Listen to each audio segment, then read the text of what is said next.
Une forêt tropicale ombrophile à Sumatra, une ville en pierre historique à Zanzibar, le symbole iconique d'une cité-État au sommet d'une montagne des Apennins, les anciens systèmes d'irrigation dans la péninsule arabique, les pentes vertigineuses d'un royaume inca, tous uniques, tous connectés.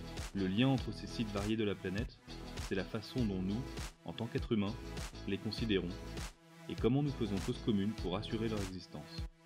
La Convention du patrimoine mondial fut établie en 1972 afin de protéger les sites les plus beaux et les plus rares sur Terre, pour les transmettre à nos enfants et aux enfants de nos enfants, dans toute leur splendeur et leur beauté, afin de les préserver et de conserver leur valeur universelle exceptionnelle. Mais comment faire? Comment prendre en charge et protéger ces sites? Il y a de nombreuses manières. Par l'investissement et l'engagement des gouvernements, des gestionnaires de sites du patrimoine mondial et des citoyens, par l'éducation, la sensibilisation et surtout, en agissant ensemble. Le rapport périodique est un exemple d'action conjointe. Tous les biens du patrimoine mondial, ainsi que tous les États parties à la Convention du patrimoine mondial, sont impliqués. Cette activité de suivi généralisé rassemble des informations sur l'état actuel de conservation et sur les mesures de protection du patrimoine mondial. Concrètement, c'est un bilan de santé des biens du patrimoine mondial. Comment sont collectées les informations? Par le biais d'un questionnaire en ligne. Celui-ci a 2 sections et est complété environ tous les 6 ans par les autorités nationales et les gestionnaires de sites du patrimoine mondial. La section 1 traite de la mise en œuvre globale de la Convention du patrimoine mondial dans chaque pays, tandis que la section 2, qui vous concerne en tant que gestionnaire de site, a pour thème la conservation, la protection et la gestion de votre site. Qui fait quoi exactement? Eh bien, chaque année du cycle, une des 5 régions, les États arabes, l'Afrique, l'Asie et le Pacifique, l'Amérique latine et les Caraïbes, l'Europe et l'Amérique du Nord, dans cet ordre, doit compléter et soumettre les 2 sections du questionnaire. Les gestionnaires de sites remplissent la section 2 et leur point focal national, le représentant officiel du patrimoine mondial au gouvernement, la valide. Le processus nécessite souvent la consultation et le dialogue avec plusieurs acteurs, la société civile, les communautés locales, les organisations consultatives du Comité du patrimoine mondial, c'est-à-dire l'ICOMOS, l'UICN et l'ICROM, ainsi que les centres de catégorie 2 spécialisés dans le patrimoine mondial et les chaires UNESCO. Les rapports sont envoyés au Centre du patrimoine mondial, puis des rapports régionaux sont rédigés. Des plans d'action régionaux fixant les priorités, les stratégies et les objectifs de la région sont aussi développés.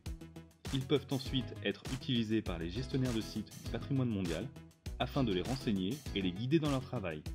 Le Comité du patrimoine mondial, l'organe décisionnel pour toutes les questions liées au patrimoine mondial constitué de représentants de 21 États parties à la Convention, examine les rapports régionaux et leurs plans d'action lors des sessions annuelles. Cela l'aide à comprendre et évaluer les situations des biens du patrimoine mondial dans les différentes régions, et à prendre les décisions permettant de faire face aux défis et d'encourager les pratiques de conservation plus durables. Habituellement, une pause d'1 an ou 2 a lieu avant le début d'un nouveau cycle, la période de réflexion. C'est alors que l'on s'arrête, que l'on réfléchit et que l'on change ce qui doit être changé. La dernière période de réflexion a eu lieu entre 2015 et 2017. Et grâce à cela, il y a maintenant un nouveau questionnaire de rapport périodique amélioré qui inclut des sujets vitaux, comme le développement durable, et qui prend en compte d'autres conventions culturelles et environnementales en lien avec la conservation du patrimoine. Nous avons aussi développé des indicateurs de suivi du patrimoine mondial spécifiques qui montreront à la fois les progrès et les lacunes dans le processus de conservation générale. Donc, pour résumer, le rapport périodique nous indique l'état de conservation des biens du patrimoine mondial et si leur valeur universelle exceptionnelle est préservée. Il met en lumière les réalisations et les problèmes spécifiques ou les points à améliorer.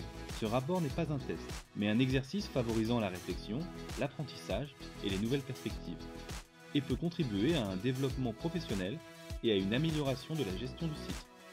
Il encourage la coopération, favorise la construction de réseaux et engage toute la communauté du patrimoine mondial de façon proactive et collaborative, ce qui est le véritable enjeu. L'exercice de soumission des rapports périodiques est arrivé. Le processus, maintenant dans son 3e cycle, inclut tous les États parties à la Convention du patrimoine mondial et leurs milliers de biens du patrimoine mondial.